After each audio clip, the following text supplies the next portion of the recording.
law that relations of production must suit the development of the productive forces. Number 1, Roman numeral 1, material production and its roles. 1. Material production and the mode of production. Production is a specific type of human activity within human society, which can take 3 forms: material production, mental production, and human reproduction. Production is a process in which humans interact with one another, with nature, with tools, and with other factors in order to develop that which is needed to survive. There are 3 broad categories of production in human society. Material production. Material production is a practical activity with the aim of transforming objects of the natural world in order to suit the needs of existing humans and the development of human society. Material production takes place through human conscious activity, which we call labor, in conjunction with other factors such as nature, tools, production processes, and so on. Mental production. Mental production is the production of ideological systems such as philosophy, religion, art, and so on. Historical materialism considers mental production to be secondary to material production. Material production determines mental production, while mental production can impact back on material production. Historical materialism holds that mental production is always dominated by the ruling class within any class society. As Marx and Engels wrote in the German ideology, the class which has the means of material production at its disposal has control at the same time over the means of mental production, so that thereby, generally speaking, the ideas of those who lack the means of mental production are subject to it. The ruling ideas are nothing more than ideal expressions of the dominant material relations, and the dominant material relationships grasped as ideas, hence of the relationships which make the one class the ruling one, therefore the ideas of its dominance. The premise, hold on, let me hear this word. The primacy of the material production over mental production is the extension of the dialectical materialist concept that matter determines consciousness, which is discussed in detail in part 1. This is the basis of the law of economic base, determining the superstructure, which will be discussed. Humans who engage in mental production are called intellectuals. Intellectuals in mental production are discussed more. Human reproduction. According to the Vietnamese textbook, The Philosophy of Marxist-Leninism, human reproduction is at the individual and family scale, the act of giving birth and raising children to maintain mankind. At the social scale, it is population growth and human development as social bioentities. Just as material and mental production develops over time, human production also develops over time. For instance, as human society has developed, infant mortality rates have decreased, and various other factors have allowed human population to grow more rapidly over time. Notes on dialectical unity of humanity and nature. In dialectical materialism, nature has a specific meaning, referring to the external world which humans inhabit. Nature includes all the material things and phenomenons which surround us, which we interact with and utilize in our daily existence. Human existence in dialectical unity with nature. Humans are derived from nature and have a dialectical relationship with nature, meaning that we change and develop nature. Nature simultaneously changes and develops us. Marx explains in his economic and philosophical manuscripts that man is directly a natural being. Nature is man's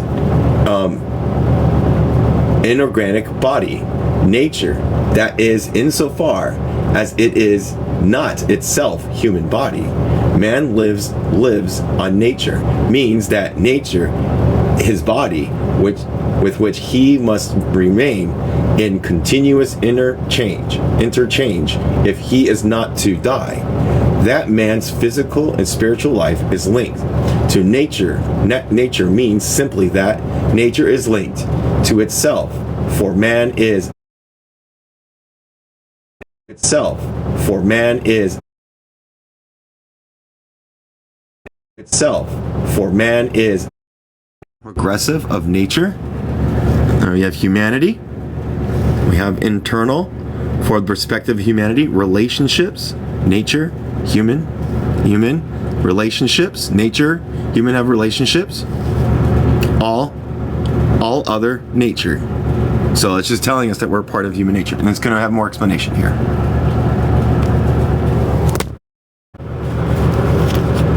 The relationship between humanity and all other nature, relationship A, is external from the perspective of humanity, but an internal relationship within the full system of nature. In dialectical materialist philosophies, we define things by internal and external relationships. Humanity as a particular natural being is defined in large part by the relationship between humanity and the natural world within which humanity exists. Simultaneously, nature is defined in part by the internal relationship between humanity and all other elements of nature. Engels refutes the idea that humanity is metaphysically separate from nature and dismissed the notion that humanity could therefore conquer nature as false consciousness, as he wrote in The Part Played by Labor in the Transition from Ape to Man. Let us now, however, flatter ourselves overmuch on account of our human conquest over nature, for each such conquest takes its revenge on us. Each of them it is true, has in the first place the consequences on which we counted, but in the second and third places it has quite different unforeseen effects, which only too often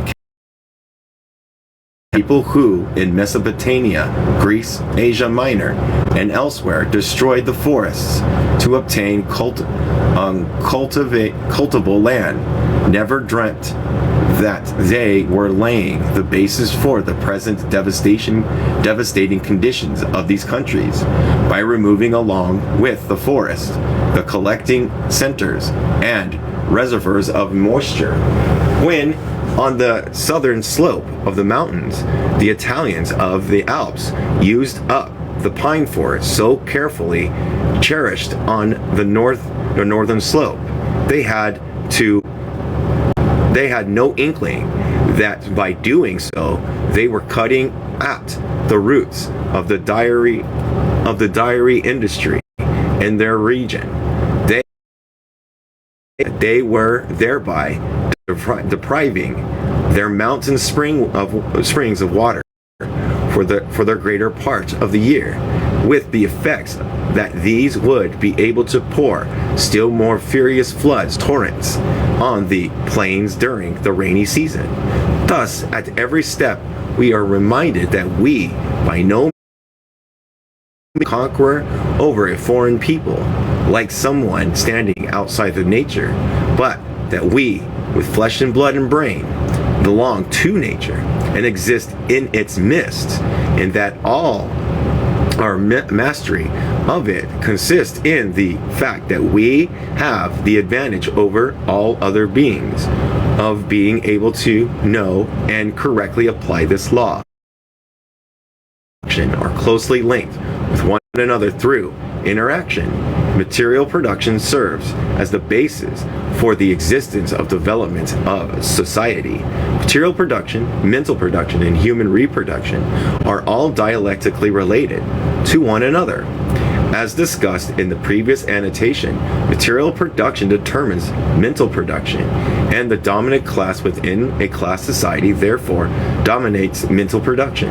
Human production must take place in order for all other human production activities to take place, because new humans must be produced to take the place of humans who die or otherwise are unable to contribute to material production process. However, material production must develop in order to sustain growing human population who still consume more resources. This constitutes a dialectical relationship, since human production and material production mutually develop one another, and neither process can take place without the other. Material production is considered the basis for the existence of development of society, because it is through material production that human society first developed, and it is through material production that society can sustain itself. Individual humans can be produced through human production, but a society of human beings can only be sustained through material production processes, which provides the need for humans to live. Indeed, human beings which exist to carry out material production processes so as to provide the material needs for their own continued existence. Here's a note. False consciousness has a particular meaning in dialectical materialist philosophy. It refers to consciousness that does not align with reality. This is further explained. According to Engels, the essential differences between human and animal society consist in the fact that animals at most collect while men produce. Marx discussed these differences between human beings and animals in the Exchanged Labor writing. It is true that animals also produce. They build nests and dwell, like the bees and the beavers, the ants, etc. But they produce only their own immediate needs or those of their young. They produce only when immediate physical need compels them to do so, while man produces even when he is free from physical need, and truly produces only in freedom from such need. They produce only themselves, while men reproduce the whole of nature. Their products belong immediately to their physical bodies, while man freely confronts his own products. Animals produce only according to the standard and needs of the species to which they belong, while man is capable of producing according to the standards of every species and of applying to each object its inherent standard. Hence, man also produces in accordance with the laws of beauty. And in his letter of Prayer Levrorivi, Engels explains that this sole but cardinal differences alone that animals collect while humans produce makes it impossible simply to human society. To understand why this is important, in the context of developing a scientific understanding of human history, one must first understand the concepts of social Darwinism, such which is being pushed forward by bourgeois sociologists at that time. Social Darwinism is a pseudo-scientific belief that animals share a common set of social laws, and that human society follows these same laws. According to social Darwinism, the animal and human society is competition. Engels accepted the theory of evolution formulated by Charles Darwin in 1908 to 1882, but he believed that it was a major error to contend that human society was rooted in the concept of survival of the fittest, and that competition was the most essential characteristics of human society. This concept of competition as a defining characteristics of humanity was often compounded with similar ideas from bourgeoisie philosophers such as Thomas Hobbes and Thomas Robert Malthus. Hobbes, 1588 to 1679, was an English philosopher who was in the English Civil War. Having witnessed a great deal of suffering and strife during this period, Hobbes conceptualized human society as a war of all against all, and believed that human beings were inherently violent and prone to constant conflict with one another. I got a picture. It's just Thomas Malthus and Charles Darwin. So it's good that Engels did not agree with survival of the fittest. It's good. Yeah, I'm a Maoist, by the way. Just to let you know. Malthus, 1766 to 1834, was another English philosopher who believed that human societies overused resources for population growth, and that this invariably led to catastrophe. Malthus had a pessimistic view that over time all societies tend to collapse into disarray as overpopulation leads to overconsumption of resources, and that this made human society essentially unstable and prone to crisis, war, famine, and so on. Engels points out that social Darwinists muddle the pseudoscience of Hobbes and Malthus into the ideas of Charles Darwin in an unscientific manner.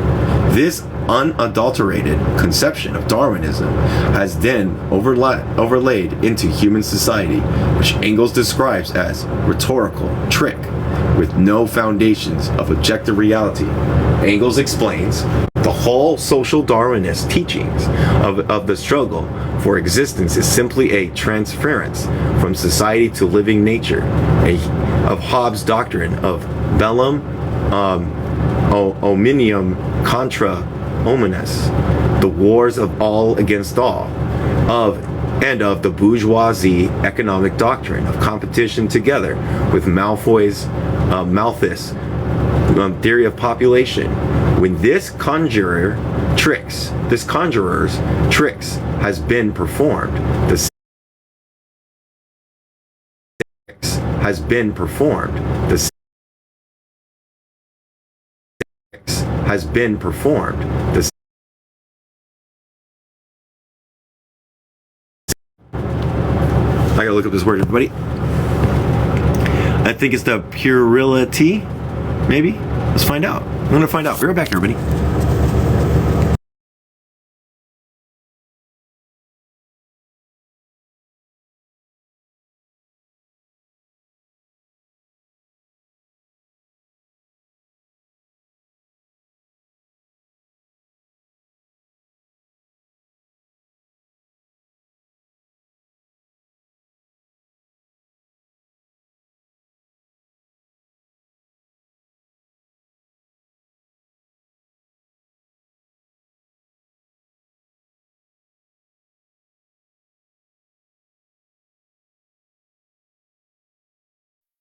It won't say puerility, childish silliness of this procedure is so obvious that not a word need to be said about it.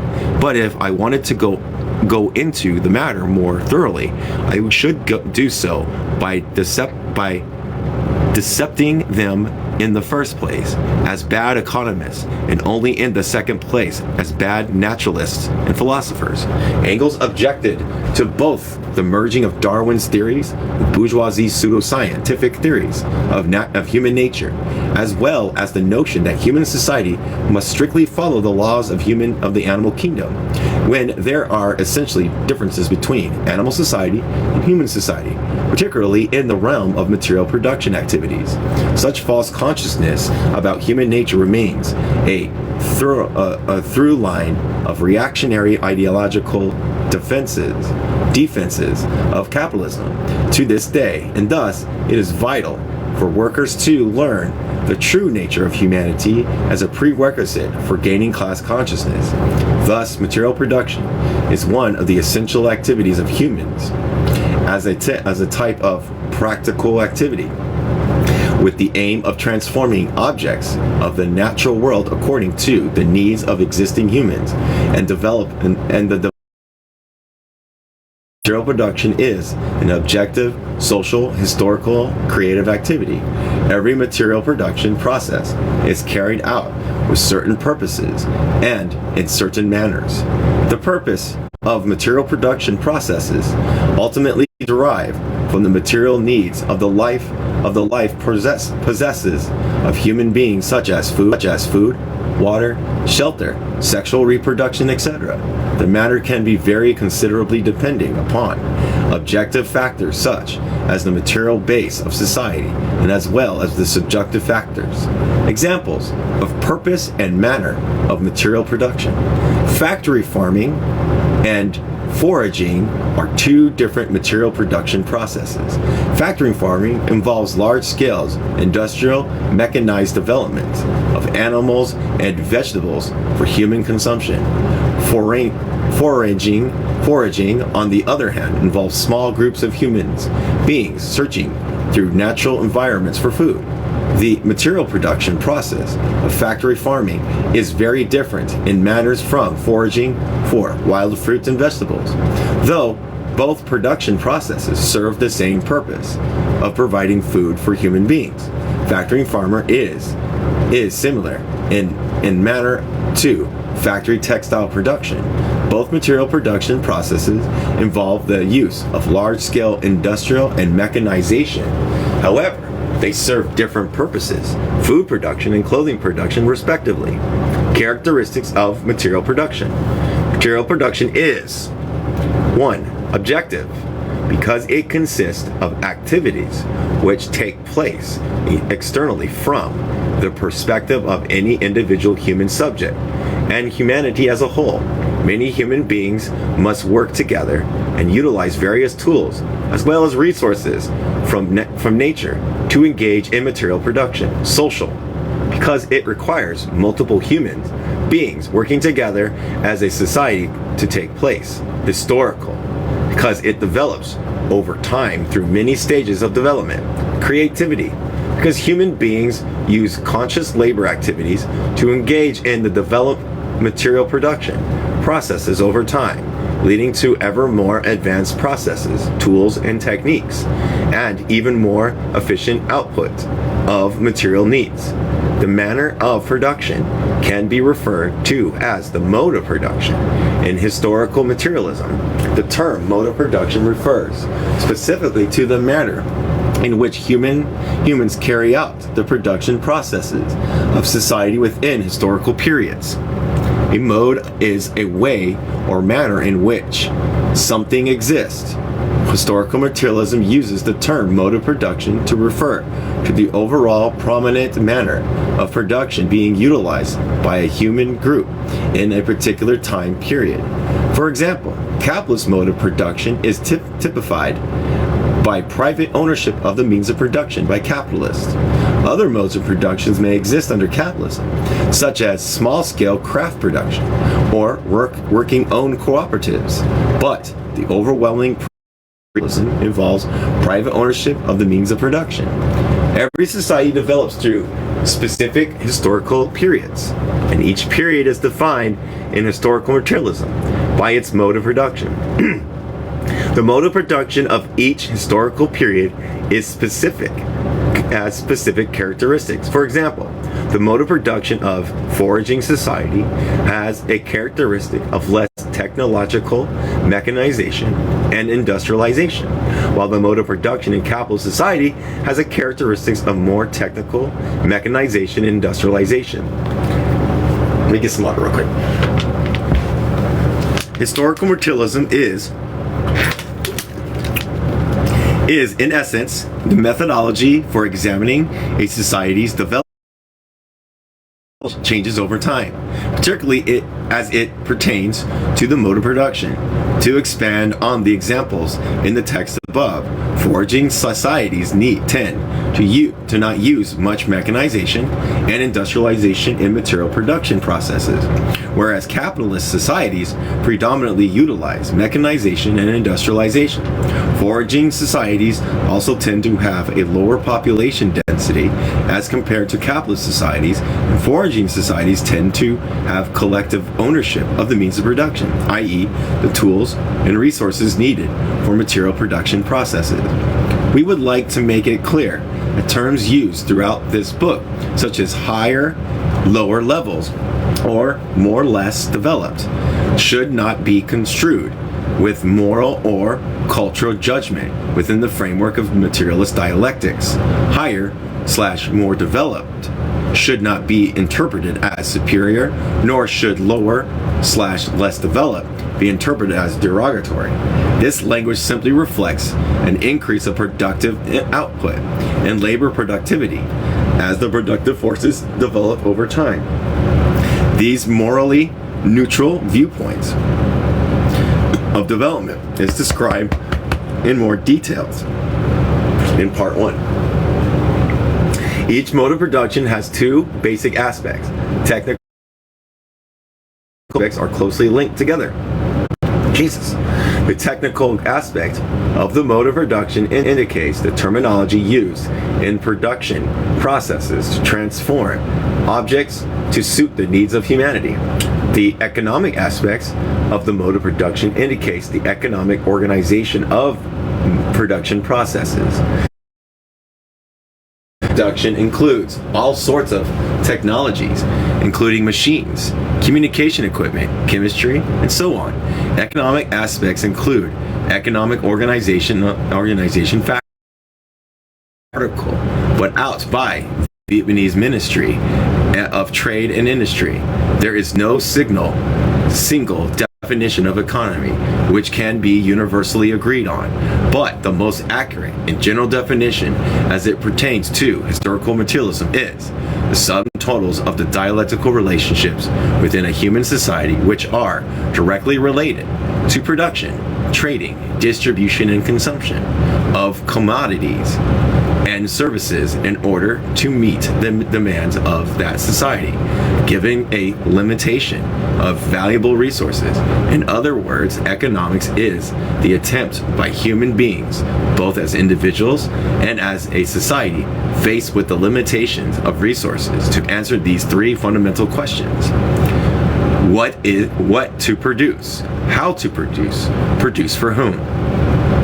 With this definition of economy in mind, we can include that economic organization of production processes refers to the relationship between humans, both as individual human beings and collectively as human society, and our material production processes.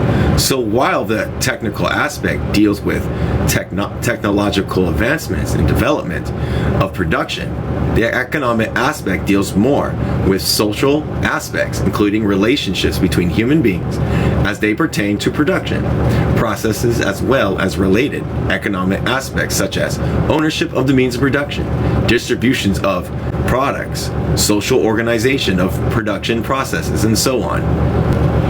All right, here we go. Got a picture for everybody. Not getting a lot of people coming in here. So this mode of production, this technical aspects and development of the mode of production. Each is defined by the dialectical relationship, mode of production. Economic aspects, social aspects, and relations of mode of production. Restricted. Just kidding. The mode of production is defined by the relationship between the two technical and economic aspects. This relationship is also what defines both aspects of the mode of production. Examples of technical aspects of production include tools, machines, chemical compounds, computer software, means of transportation, etc. Examples of economic aspects of production include business organizations, team production producers, procedures, government regulations of production, labor unions, etc. In feudal societies, the technical aspects of production is defined by manual small-scale tools and technology, while the economic aspect is defined by local and self-contained markets. In contrast, in capitalist society, the technical aspect of production is defined by industry, while the economic aspect is defined by ever-expanding and overlapping markets. 2. The role of material production and role of mode of production in the origins of development of human society. How's everybody doing? Well, there's only 2 of us in here. There's only you 2 in here. No one else is in here. They don't like us. Just kidding. According to the materialist conception of history, material production is 1. a decisive factor in the survival and development of humanity and society. 2. A fundamental activity that causes the develops human social relationships. 3. The basis of the formation, transformation, and development of human society. Materialism is a perspective that matter is a which precedes and determines consciousness. Here, materialism refers to dialectical materialism, which is currently the highest known form of materialist philosophy. Dialectical materialism holds the matter determines consciousness, while consciousness can impact back on matter. This is explained more in detail in part 1, which we already explained, which is materialist dialectics. The dialectical materialist conception of history references above is historical materialism. According to historical materialism, material production is 1. a decisive factor in the survival and development of humanity and society. The primary existence of human beings is material existence. All human thought processes range from the ideas and brain activities of individuals to the culture, manifestations, and practices of human society rely on the stem of material processes of survival. As such, material production processes rendered through human labor determines all other aspects of human life. One significant proof of this concept is that human beings simply could not survive without material production processes, and as such, all other human activities depend on material production processes to begin with. This is related to the fact that labor has a dialectical relationship with human consciousness, and that human consciousness arose from and in conjunction with human labor. 2. The fundamental activity that causes and develops human social relationships. Human production activity leads to powerful and varied human relationships. As social animals, humans are not able to survive on their own as individuals for extended periods of time. Instead, humans must work together to provide the necessities of human life. This leads to strong bonds, and beings must work with and rely on other human beings to survive and develop human society over time. 3. The basis of formation, transformation, development of human society.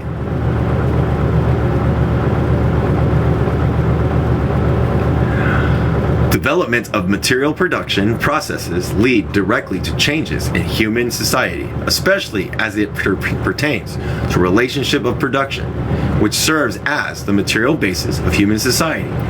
In every time period, this is one of the fundamental laws of historical materialism and the most essential driving force of human history.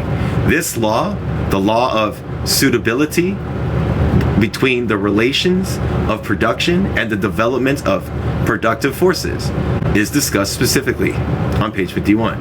In developing the materialist conception of history, Marx broke away from previous idealist conceptions of history. Idealism is the erroneous perspective that human consciousness perceives that determines the material world. Before the development of historical materialism by Marx and Engels, previous conception of history suffered from notions of idealism. Marx explained that materialist conception of human history in the preface of his contribution to the critique of political economy. In the social production of their life, men enter into definite relations that are indispensable and independent of their will. Relations of production which correspond to the definite stage of development in their material productive forces.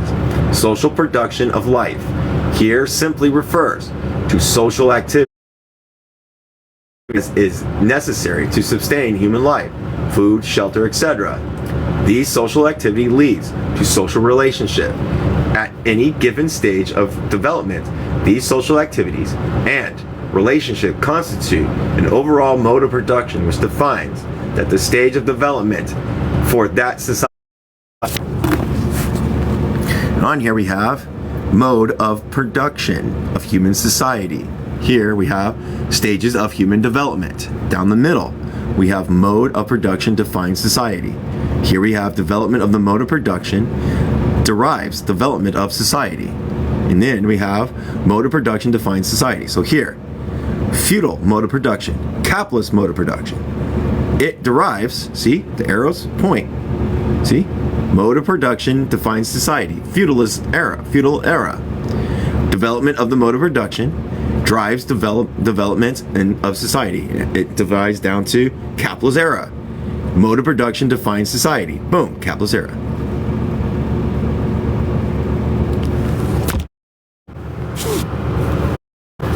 Yeah, patriarchy should be smashed.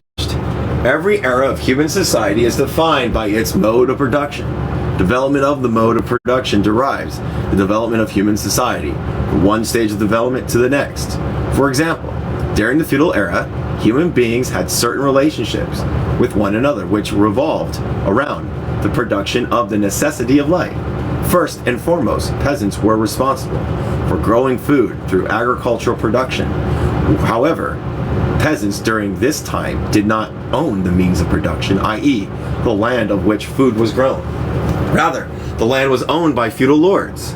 This relationship between peasants and feudal lords, as well as relations with and between other classes, such as the clergy, craft guilds, etc., defined the era of feudalism. I swear to God, I can't stop burping.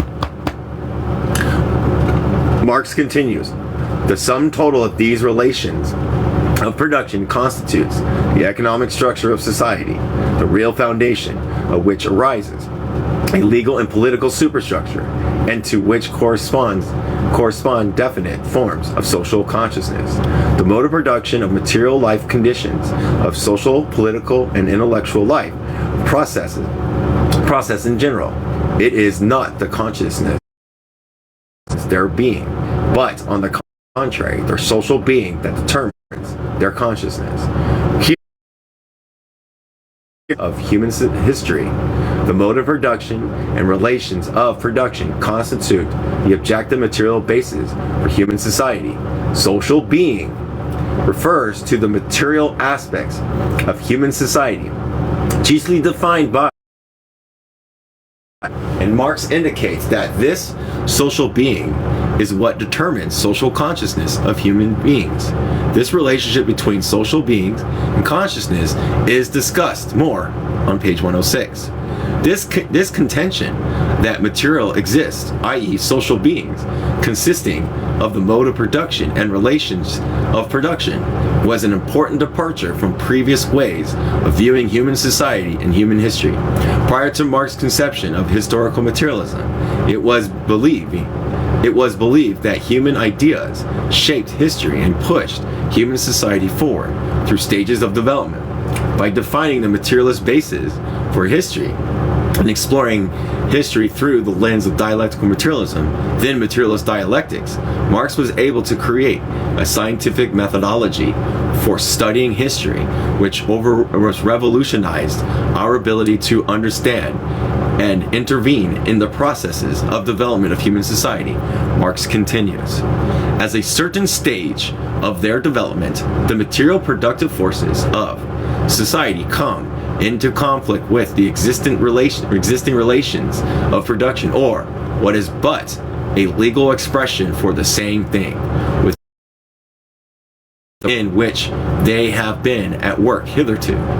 From forms of development of the productive forces, these relations turn into their fetters. They begin an epoch of social revolution, which the change of economic foundations, the entire immense superstructure is more or less rapid.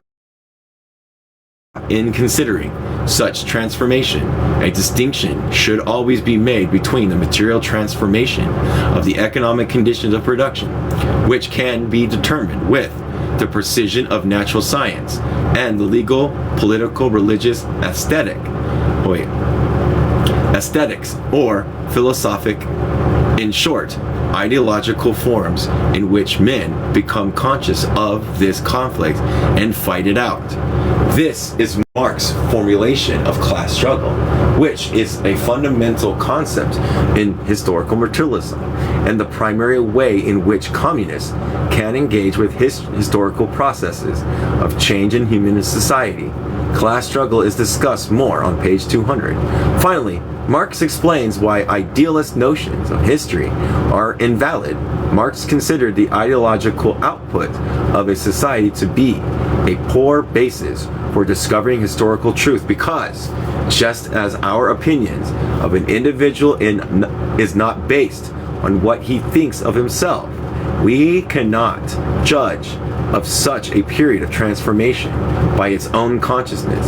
On the contrary, this consciousness must be explained rather from the contradictions of material life, from the existence, conflict between the social productive forces and the relations of production. In the Communist Manifesto, Marx and Engels addresses the ruling class directly, rebuking the bourgeoisie for aiming to deceive the workers into believing that capitalism is a natural state of affairs.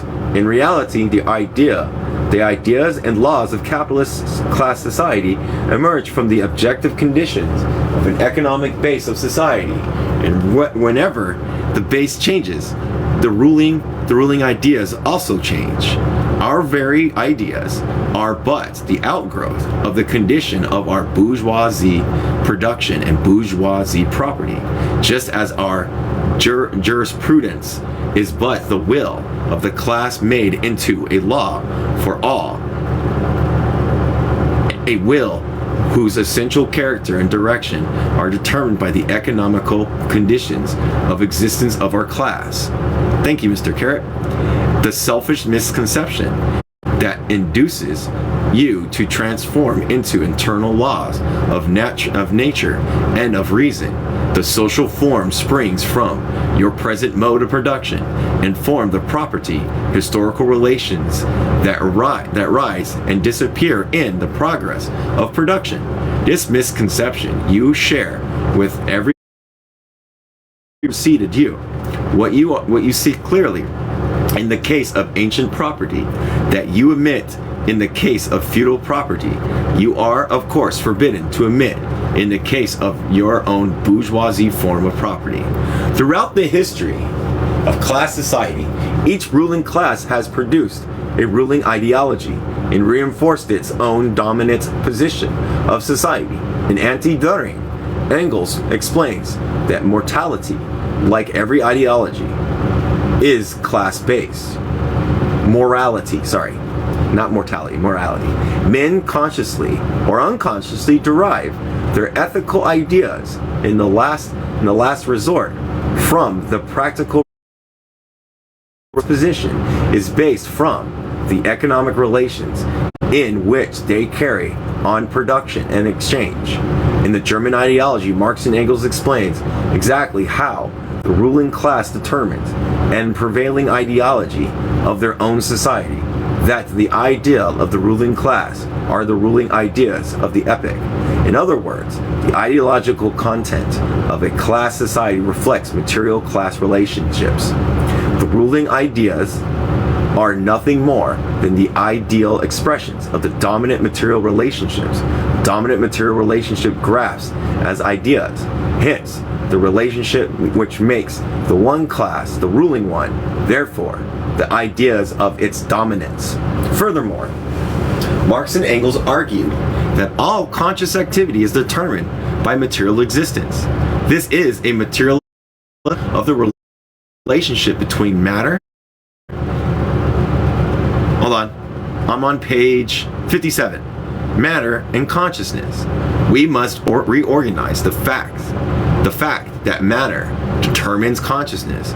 When we examine history, if we are to put the study of human history, human society on the scientific basis, Marx and Engels explains how the dialectical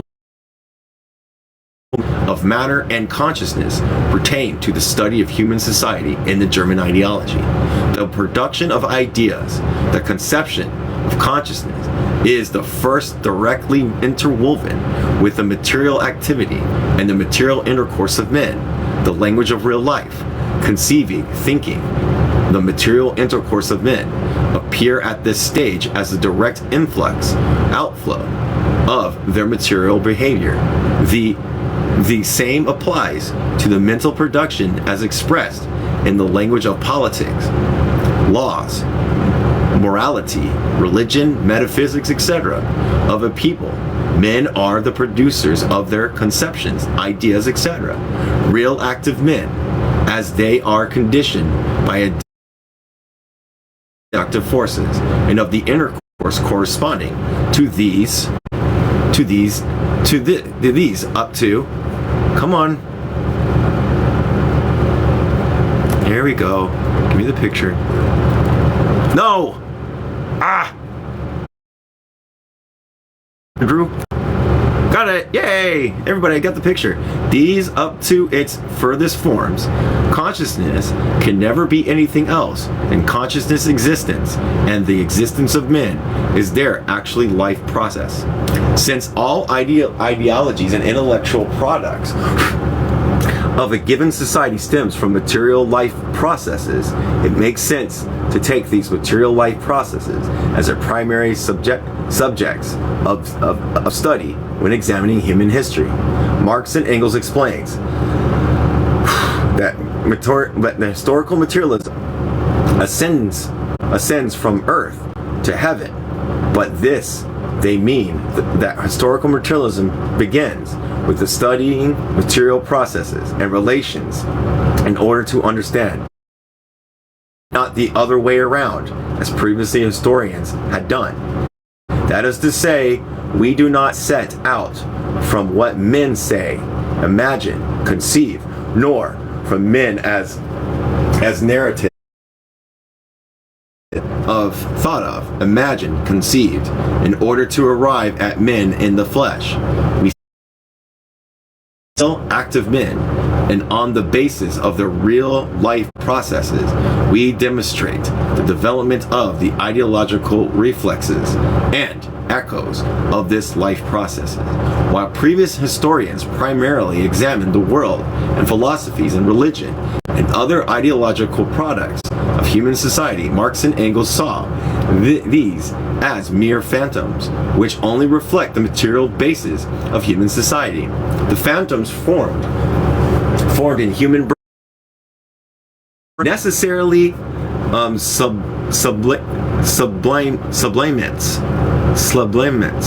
Let me find out what this word is. Everybody.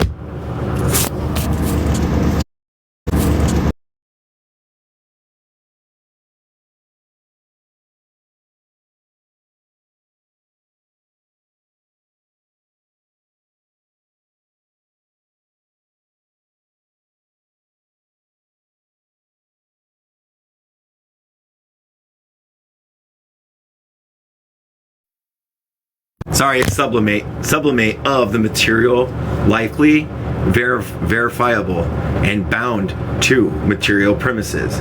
Morality, religion, metaphysics, all the rest of ideology, and their corresponding forms of consciousness, thus no longer retain the same. Engels argued that ideas themselves have no history, no development, but men, developing their material production and their material intercourse, alter all along with this their real existence, their thinking, and the products of their thinking. That is to say, material processes and relations give rise to ideas, and not the other way around. In short, life is not determined by consciousness, but consciousness by life.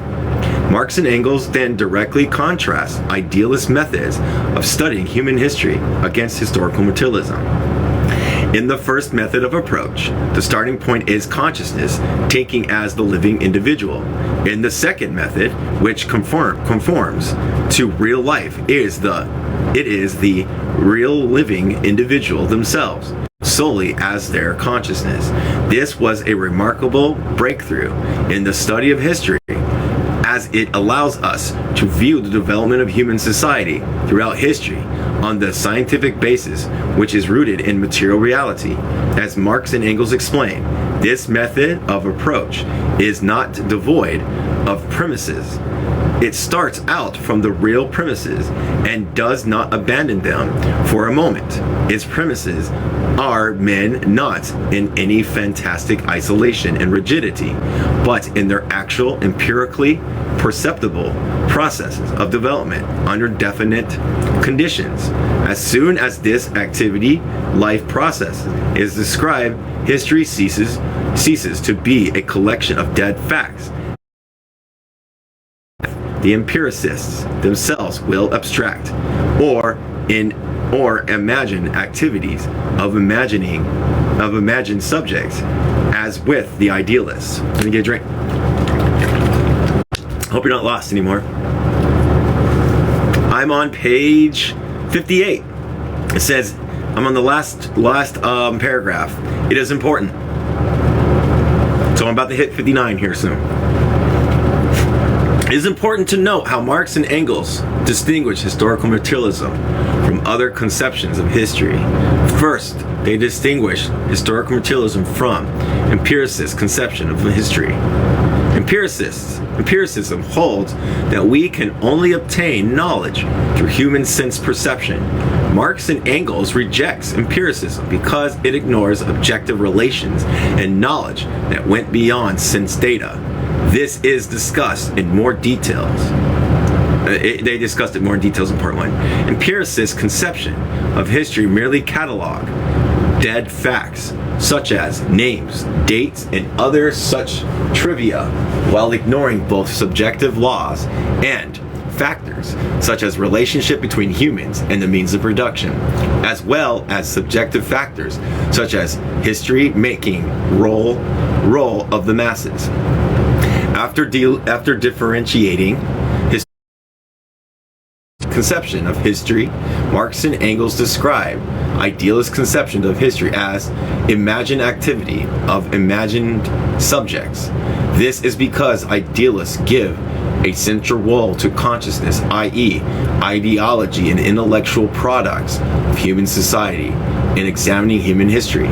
Since we know that the prevailing ideology of any given class society is the ideology of the ruling class, idealists put themselves in the position of primarily studying fanciful and dishonest misusing of the ruling class and otherwise ignoring the material foundation of human society. Historical materialism rises above the problem of empiricist and idealist conceptions of history by grounding historical studies in the material process of real life, evaluating the study of history and scientific pursuit.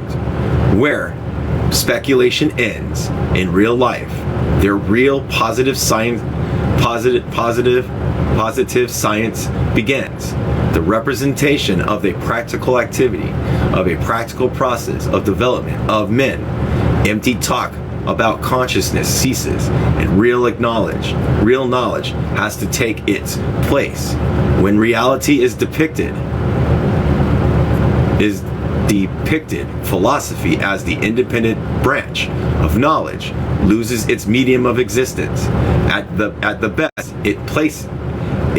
best, its place can only be taken by the summing up of the most general result, abstraction which arise from the observation of a historical development of men. It is critical to understand what Marx and Engels mean here by grounding the study of human history and human society in material life, process, and material relationships. Historical materialism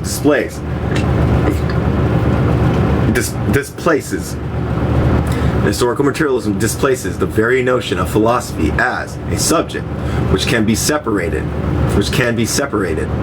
metaphysically from the material process of history. This is because that idealists view as philosophy is really just a cataloging and summarization of the various ideologies which have been put forward through the centuries, and almost always by ruling class seeking to justify their own positions of power within their society. Historical materialism sees philosophy as dialectically linked to human history, One can never truly understand the ideological conceptions of society without first understanding the material processes and relationships which serve as their foundation. And one must also recognize that any such ideology, whether philosophical, religious, moral, or political, stems from material life processes of human beings living real lives in the real world.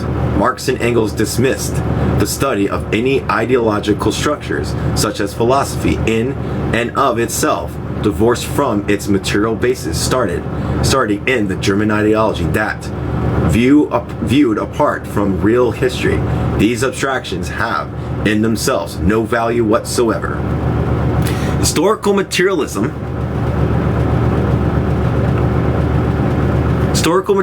holds that human history has a material base, and that consciousness, including philosophy and all other ideologies, stem from this material basis. Therefore, in order to study history, one must begin by studying the material life processes and relationships of human beings in the life processes of real active men, while ideological content must be viewed as echoes of this life process. Lenin explained the importance of discovery of historical materialism by Marx and Engels in what the friend of the people are and how they fight the social democrats, hitherto not knowing how to get down to the simplest primary relations such as those of production. The sociologists undertook a direct investigation and study of political and legal forms, stumbled on the fact that these forms emerge from certain of mankind's ideas in the period in question, and there they stopped. It appeared as if social relations are consciously established by men, but this conclusion, fully expressed in the idea of the contract, social trace of which are very noticeable in all systems of utopian socialism, was in complete contradiction to all historical observation. It never has been the case, nor it is so now, that the members of society conceive the sum total of the social relations in which they live as something definite, integral, pervaded by some principle. On the contrary, the mass of the people adapt themselves to these relations unconsciously and have so little conception of them as specific historical social relations that for instance, an explanation of the exchange relations under which people have lived for centuries was found only in very recent times. Materialism removed this contradiction by carrying the analysis deeper to the origins of man's social ideas themselves and its conclusions that the course of ideas depends on the course of things is the only one compatible with scientific psychology. Further, and from yet another aspect, this hypothesis was the first to elevate sociology to the level of science. Hitherto, sociologists had found it difficult to distinguish the important and the unimportant in the complex network of social phenomenon. This is the root of subjectivism in sociology, and had been unable to discover any objective criterion for such a demarcation.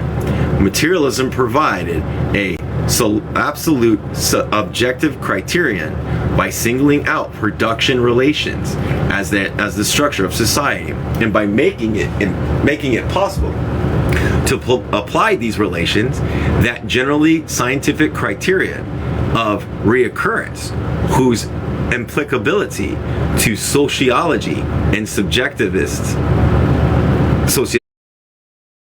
so long as they confine themselves to ideological social relations, i.e., such as, before taking shape, pass through man's consciousness, they could not observe reoccurrence and irregularity in the social phenomenon, regularity in the social phenomenon of the various countries and their science was at best only a description of these phenomena, a collection of raw material. The analysis of material social relations, i.e., of those that take shape without passing through man's consciousness. When exchanging products, men enter into production relations without even realizing that there is a social relation of production here. The analysis of material social relations at once made it possible to observe reoccurrence and regularity, and to generalize the system of various countries in a single fundamental concept, social formation. It was the generalization alone that made it possible to proceed from the description of social phenomena and their evaluation from the standpoint of ideal to their strictly scientific analysis, which isolates, let us say, by way of example, that which distinguishes one capitalist country from another, and investigates that which is common to all of them.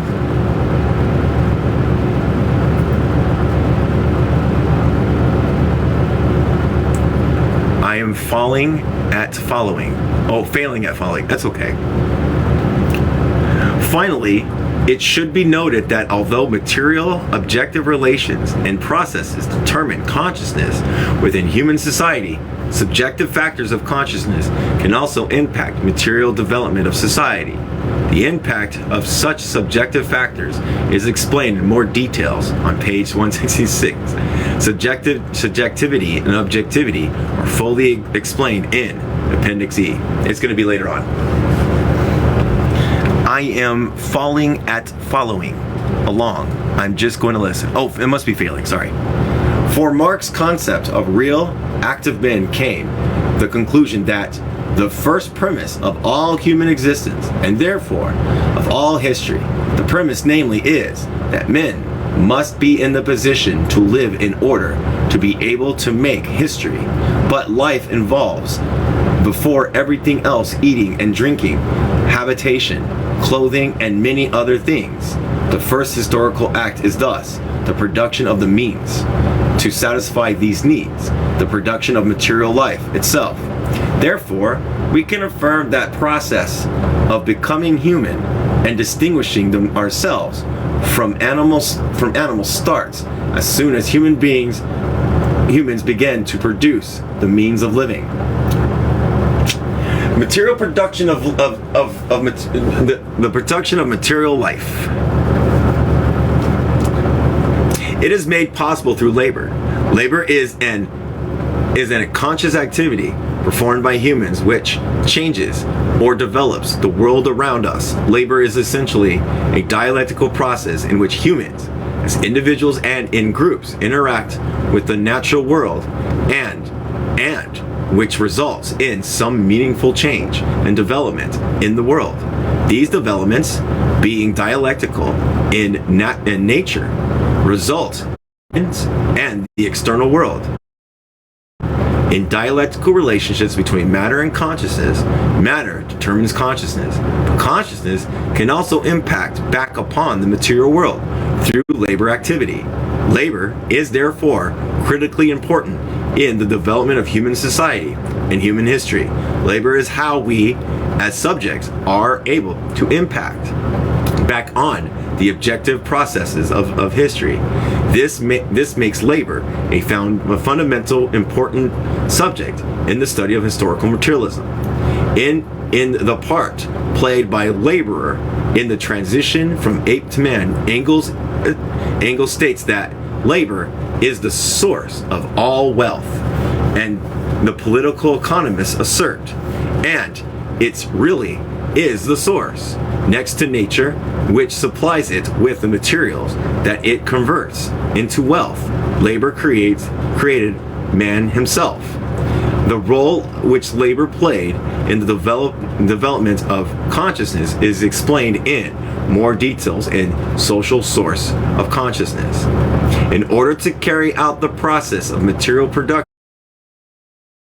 of transforming the natural world, humans must necessarily establish certain relationships with each other. We call this relationship the relations of production.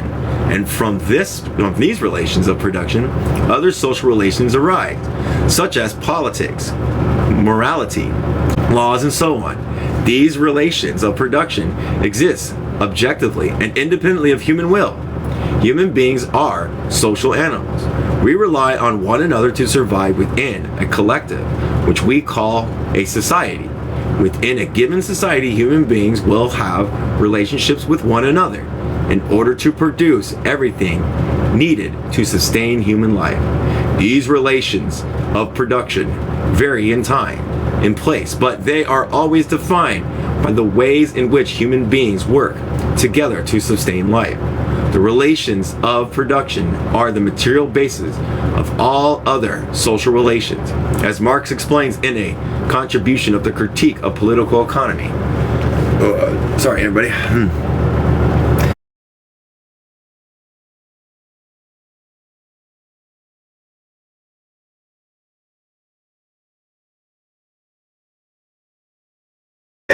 To which corresponds definite forms of social consciousness, since all prevailing ideological and intellectual products of any given class society are produced by the ruling class and reinforced and justify their own power.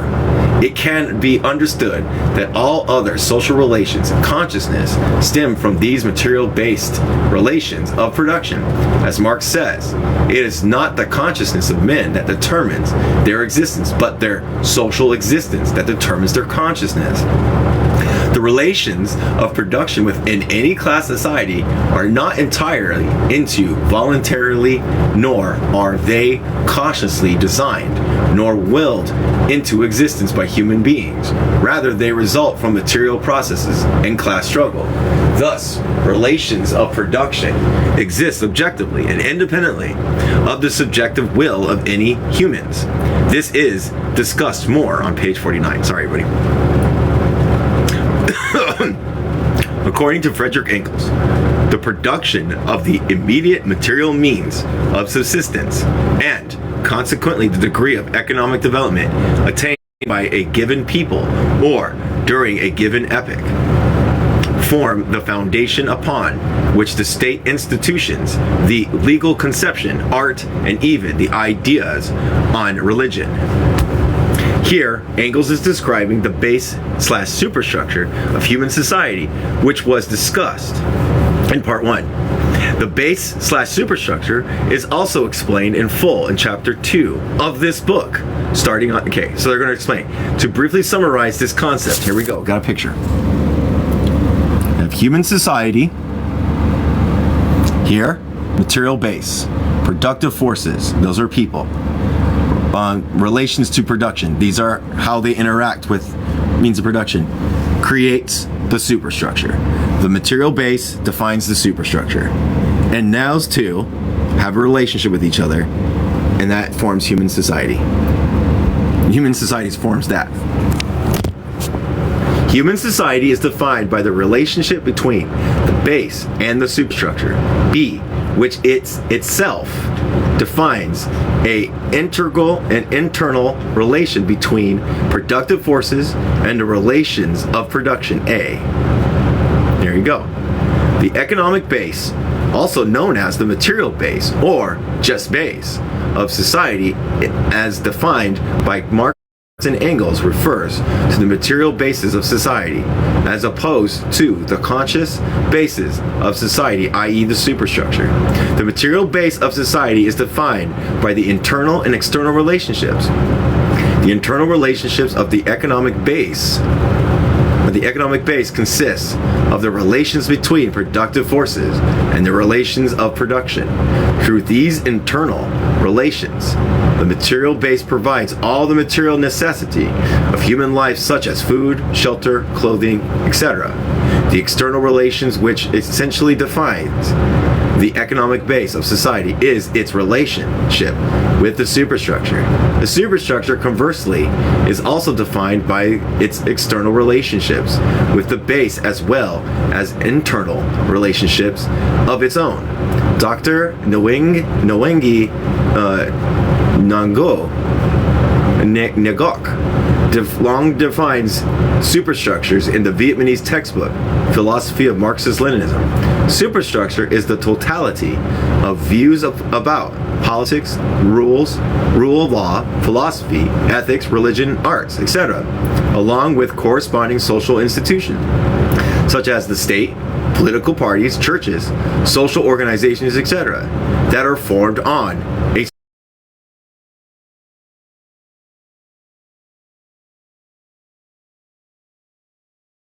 of social consciousness, distinct collections of ideas, attitudes, and beliefs, which are shared by a group of people in society, pertaining to such concepts as politics, rule of law, philosophy, ethics, religion, and art, etc. Social institutions, an entity which has been established in order to promote, defend, and develop a corresponding form of social consciousness, such as the state, political parties, churches, social organizations, etc. Within the superstructure, each form of social consciousness has a corresponding social institution. This corresponds is a relationship of dialectical unity. Within the class society, the superstructure consists of both dominant and non-dominant elements. The dominant elements are controlled by and serve the interests of the ruling classes, while the non-dominant elements are controlled by remnant classes and oppressed classes. For example, the capitalist society, the dominant social consciousness forms the social institutions are controlled by and serve the interests of the ruling capitalist class. Non-dominant elements might be controlled by the working class, which is currently the oppressed class in the current stage of development of human society. They may also be controlled by remnants of previous stages of development. For example, the system of monarchy and nobility in the modern day society of the United Kingdom is controlled by and serves the interests of the remnants of the classes which dominate previously existing feudal relations of production. Dr. Ngani, can't say it, explains that the basic social function of the dominant superstructure is to build, protect, and develop the economic base that gives rise to it, and to oppose any threat which might weaken or destroy the ruling economic regime. A class can only maintain economic dominance as long as it establishes and consolidates political and ideological dominance.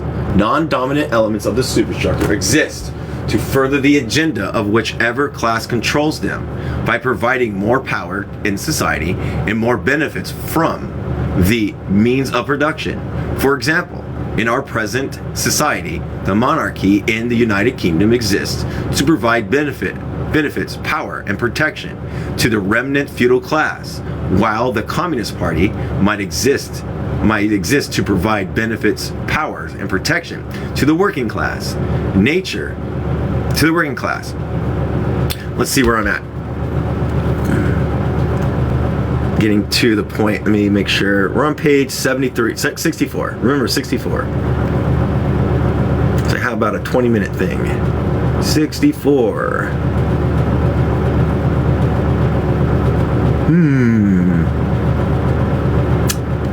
64. Remember, 64. Okay, let's go back up. 64. 64. Oh, right there. We're on 64. 64. Okay, cool. Sorry, everybody.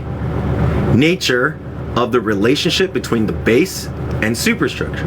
The economic base of society determines the superstructure. While the superstructure may impact back on the economic base, this follows the more general relationship between matter and consciousness, in which the material determines consciousness, while consciousness can be impacted can impact back on the material through conscious human activity. Dr. Nguyen explains in Philosophy of Marxism-Leninism that, quote, in any given social regime, different elements of the superstructure will impact the base in different ways. In other words, not all social consciousness forms and institutions will impact the economic base at the same rate nor at the same direction of development. For example, in modern USA, there are two political parties which are controlled by the ruling class, the Republican Party and the Democratic Party. Both of these parties exist to serve and protect the interests of the ruling capitalist class. However, they often develop in different directions at different rates of change of development. The economic base and superstructures are components of social beings and social consciousness, respectively. Social beings and social consciousness are explained in more details. Okay. In annotation 60. In the process of material production, humans constantly transform nature, transform society, at the same time transforms themselves. Material production constantly develops. The development of material production determines the transformation and development of all aspects of society.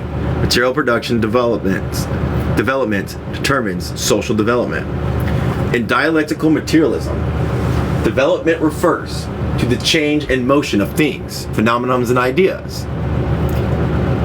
It is important to recognize dialectical development always results in changes occurring within all interacting subjects. This means that when human beings transform nature, human beings will also be transformed in countless ways. Likewise, as material production develops, superstructure will also develop. It should also be noted that the material base of society determines the superstructure of society. So, development follows the law of unification and contradiction between opposites within the framework of materialist dialectics. This law is described in more details, okay, in part 1, yeah. All right, here we go. We have a picture again. 64, yep. We have this. I'm going to show you the picture. Determines, impacts, matter, consciousness. So matter impacts consciousness, determines consciousness, and then consciousness impacts matter. And then it goes to here. All right, we'll go here. Essentially rooted the material relations. Essentially rooted in consciousness. All right, determines, impacts. So the material base, it determines the superstructure, and the superstructure impacts the material base, making it a dialectical relation. Same thing with this.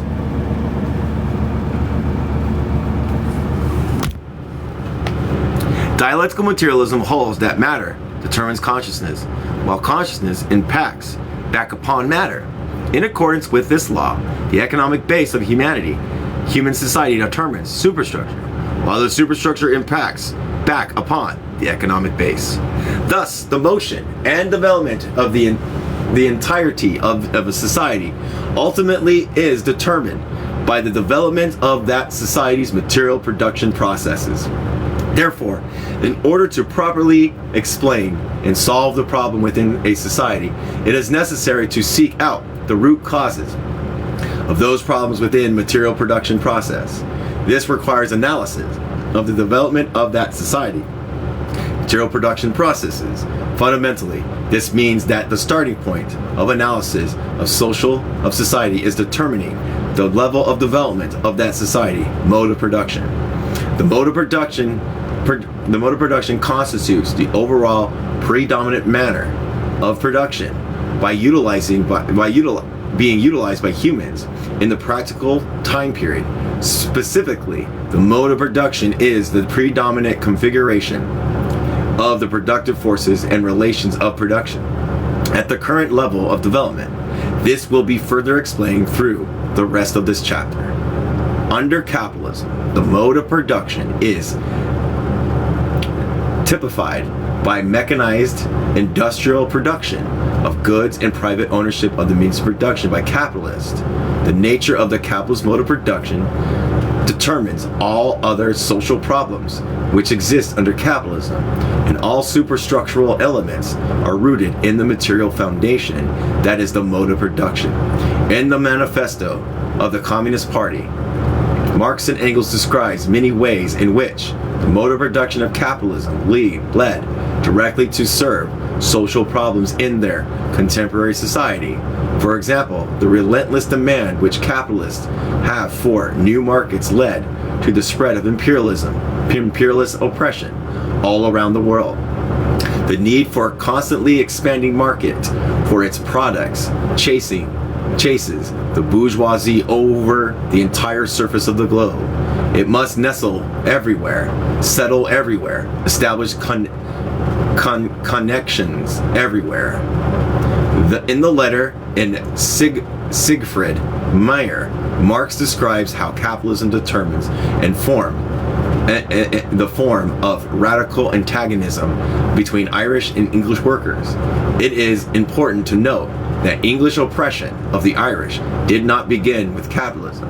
However, once capitalism became the predominant mode of production, it directly determined the form of radical antagonisms which existed between English and the Irish worker, and gave these antagonisms a proletarian character, which was directly exacerbated by the ruling class, the bourgeoisie, to benefit their own class interests, as Marx describes.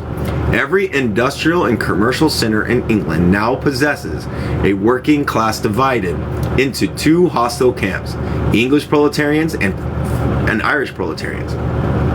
The ordinary English worker hates the Irish worker as a competitor who lowers his standards of life.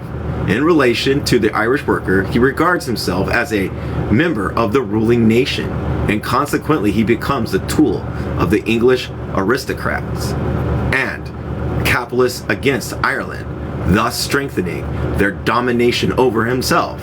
He cherishes religious, social, and national prejudices against the Irish worker. His attitude towards him is much the same as that of the poor whites to black people in the former slave states of the USA. The Irishman pays him back with interest in his own money. He sees the English worker both the accomplice and the unintelligent tool of the English ruler in Ireland. This antagonism is artificially kept alive and intensified by the press, the pitfall, and the comic papers. In short, by all the means at the disposal of the ruling classes.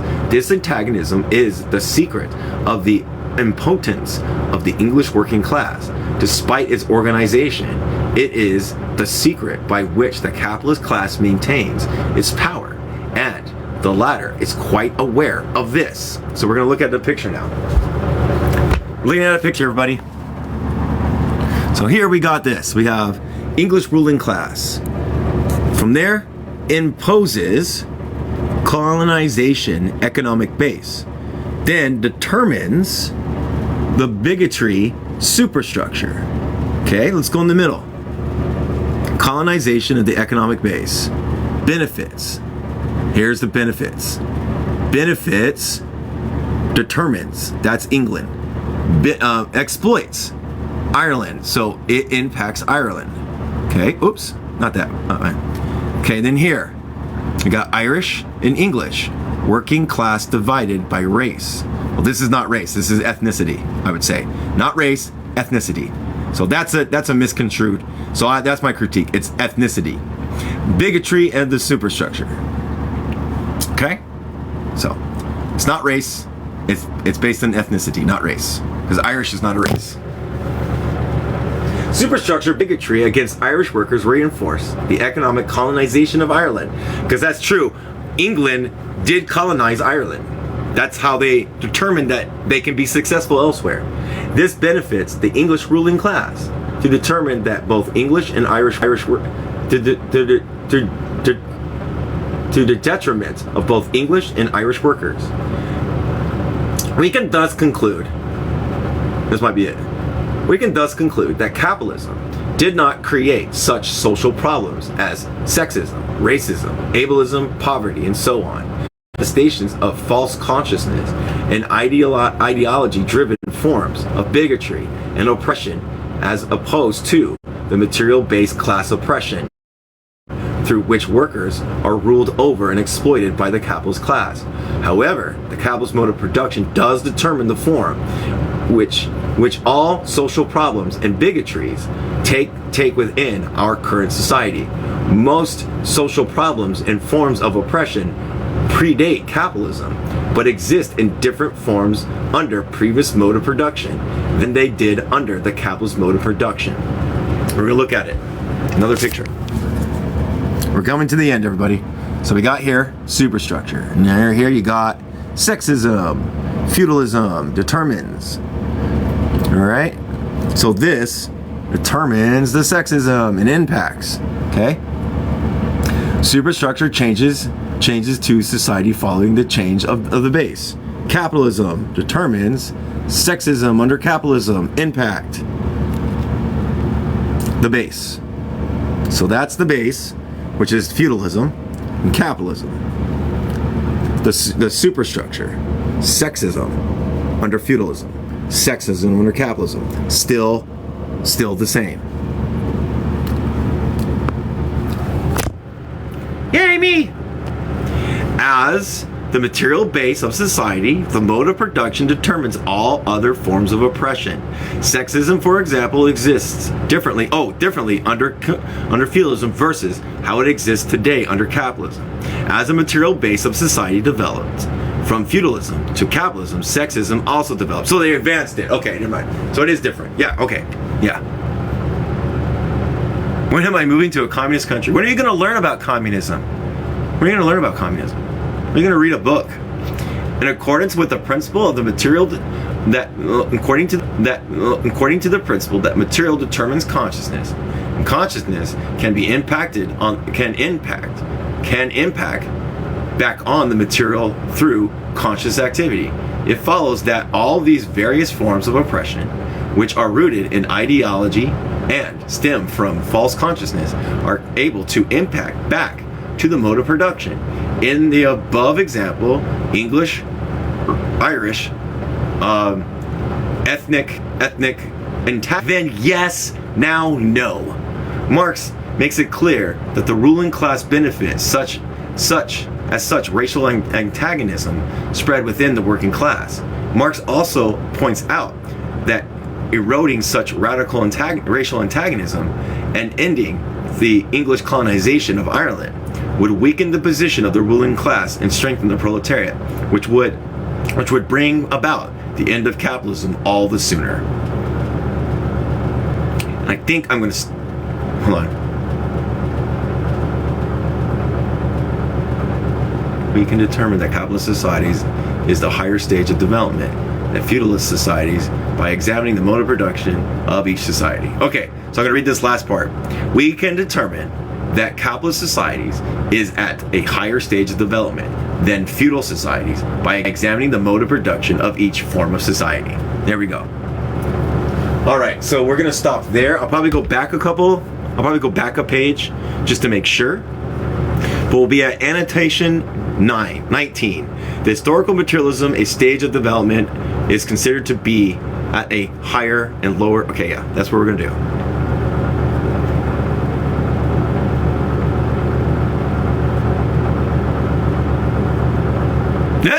Force people to stay. That's what they're doing here. They're denying people of their passports and being denied. So what are you talking about? I love the projection that all these fuckers play. They're just bootlickers for capitalism. That's all they are. Just a bunch of bootlickers that don't understand the material conditions. They don't understand historical materialism and how capitalism developed and how it's oppressive and how it's not for the average worker. It's not for the human condition. It's for the ruling classes, for their conditions and their advancements and development. We build, we make, and create their advancements in human development. So, yeah, when are you going to start reading a communist book? Read some communist theory. Same question. Still the same question. All right, let me see here. Bookmarks. All right, 68 is where we stopped. 68. What are you talking about? If you are an American, you can travel outside the country. No, they're actually if you actually see, you should actually find out what they're doing to people with passports. They're denying and stuff. Passports. Yeah, that's happening right now. Because America wants to isolate. They want to isolate. They want to isolate us. And people left. People left America too. Even scholars left America because of the situation and the material conditions and the stark contradictions of fascism happening. So, I don't think you live in reality. But anyways, everybody, I am happy. Thank you for being here. Yeah, all over the place, yeah. I'll talk to y'all later. Love y'all. Hope you guys learned something, hopefully. If not, go back, review. It's in the section underneath communism in the demystifying leftism. So if you want to review what we read from chapter 1 all the way to 68 in the PFP. Yeah.